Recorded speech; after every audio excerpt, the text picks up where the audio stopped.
Mes chers frères et sœurs, bonsoir. Vous et moi, nous cheminons vers la Pentecôte.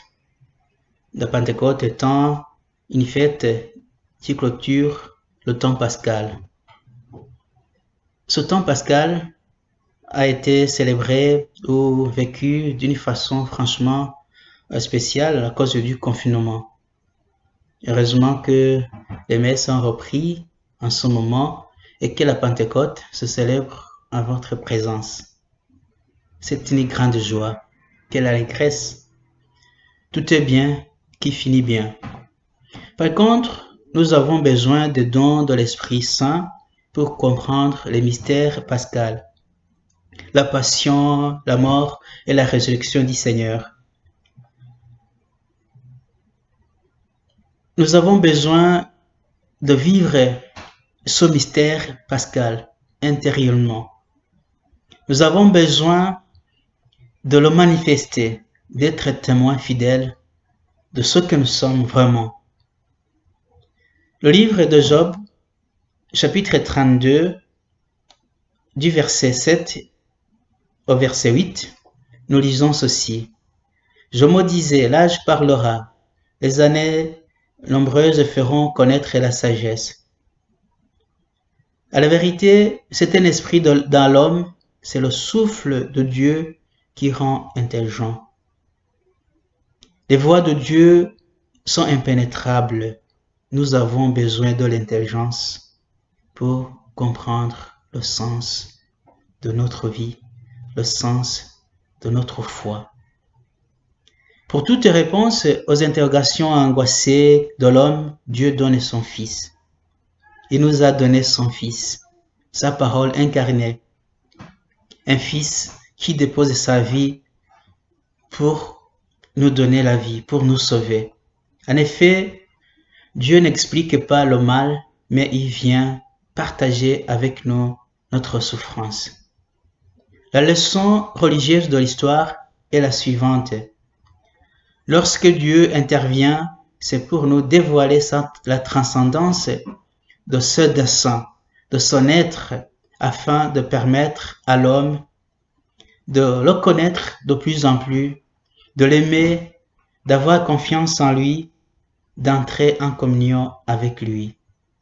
L'homme, le chrétien, est invité à persister dans la foi même quand son esprit ne reçoit pas d'apaisement. Paul nous partage son expérience.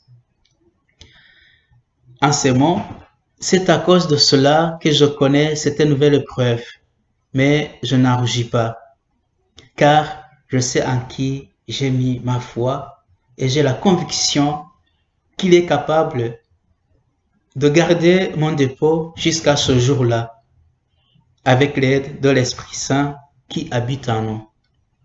D'une manière courante, l'intelligence est une aptitude d'un être humain à s'adapter à une telle situation, à choisir des moyens d'action en fonction des circonstances. Dans notre foi chrétienne, dans notre catéchisme, l'intelligence est l'un de ces dons de l'Esprit Saint qui permet de découvrir, d'approfondir le sens du divin. Il nous fait pénétrer le sens intime des vérités révélées, fût-ce à travers des objections, des incompréhensions, des obstacles qui pourraient le dissimuler. Le don de l'intelligence est rattaché à la vertu théologale de la foi. La passion du Christ a bouleversé les disciples. Elle a semé du trouble dans leur âme. Ils ont vécu une grande souffrance, un désespoir, une incompréhension, des angoisses, de la peur, une sorte d'échec. Heureusement que Jésus les avait avertis bien avant.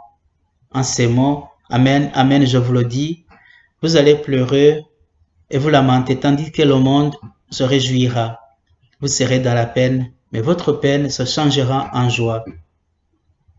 À la veille de sa passion, Jésus pose un geste d'abaissement devant ses disciples par un geste inattendu du lavement des pieds. Pierre ne comprend pas. Il saisit combien c'est humiliant. Alors stupéfait, il se rebelle. Ce passage rappelle son opposition à l'idée de la souffrance du Christ. Il ne pouvait pas comprendre cette souffrance, la passion du Christ, qui devrait l'amener à sa glorification. Et Jésus lui dit, ce que je fais, tu ne le sais pas à présent. Par la suite, tu comprendras. C'est l'Esprit Saint qui donne l'intelligence aux apôtres afin de comprendre le mystère pascal et d'en être missionnaires, des témoins. C'est ce même Esprit que nous invoquons en ce jour pour éclairer nos vies et nos cœurs, pour nous faire des témoins de Jésus-Christ et nous combler des dons de grâce. Prions ensemble pour que la Pentecôte renouvelle nos cœurs, façonne nos cœurs, transforme nos vies afin de grandir dans la foi.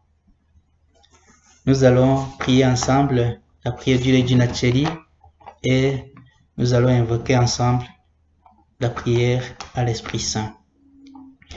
Regina Coeli, retade, alléluia, quia quemeruisti portare, alléluia. Resurrexis sic ut dixit, alléluia, ora pro nobis Deum, alléluia. Sois dans la joie et l'allégresse, Vierge Marie, alléluia, parce que le Seigneur est vraiment ressuscité, alléluia. Prions. Dieu qui par la résurrection de ton Fils, notre Seigneur Jésus-Christ, a bien voulu réjouir le monde. Fais, nous t'en prions, que par la prière de la Vierge Marie, sa mère, nous parvenions aux joies de la vie éternelle, par Jésus le Christ notre Seigneur. Amen.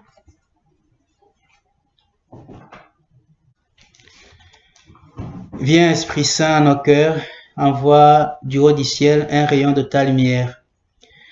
Viens à nous, Père des pauvres, viens dispensateur de dons, viens lumière de nos cœurs. Consolateur souverain, hôte très doux de nos âmes, adoucissant fraîcheur. Dans le labeur, le repos, dans la fièvre, la fraîcheur, dans les pleurs, le réconfort. Aux lumières bienheureuses, viens remplir jusqu'à l'intime le cœur de tous tes fidèles. Sans ton puissance divine, il n'est rien en aucun homme, rien qui ne soit perverti. Lave ce qui est souillé, baigne ce qui est aride, guéris ce qui est blessé. Assouplis ce qui est raide, baigne ce qui est froid, rends droit ce qui est faussé. Tous ceux qui ont la soif et en qui en toi se confient, donne tes sept dons sacrés, donne mérite et vertu, donne le salut final, donne la joie éternelle. Amen.